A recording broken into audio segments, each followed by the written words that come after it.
දුවේ පුතේ අද අපි ඉගෙන ගන්නේ ඉබේ සිදුවන ක්‍රියායි. මොනවද ඉබේ සිදුවන ක්‍රියා? අපි බලමු මොනවද ඉබේ සිදුවෙන ක්‍රියා කියලා. ඉර පායනවා.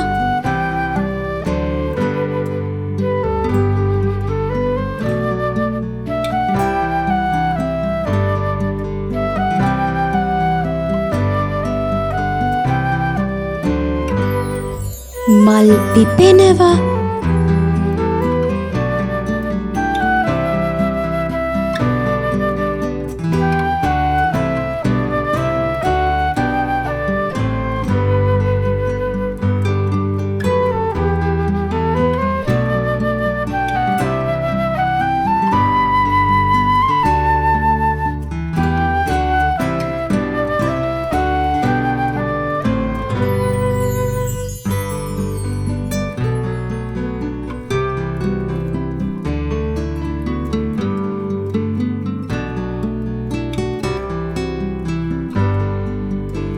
වලාකුළු පාවෙනවා.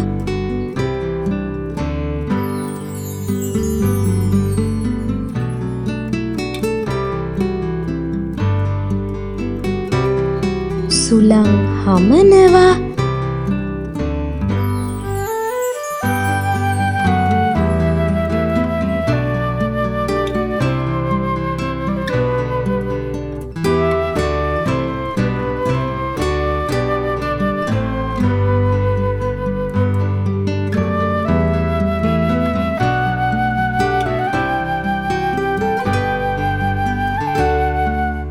ගස් සෙලවෙනවා.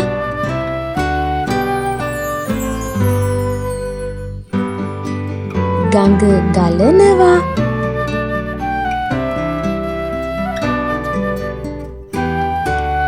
මේවා අපිට හිතලා කරන්න පුළුවන් වැඩද?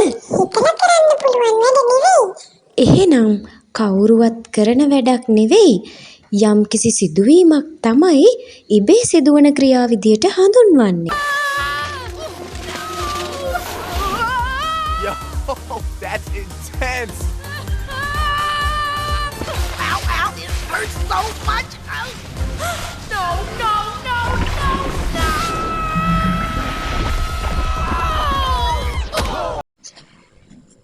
දැන් බලමු අපි දුවන පුතාලට මේ පාඩම තේරුණාද කියලා.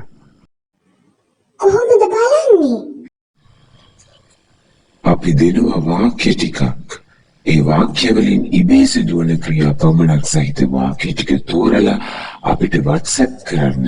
නිවැරදි උත්තර ටික මුලින්ම එවන බබාට අපි දෙනවා තෑග්ගක්. කියමු බලන්න WhatsApp අංකේ.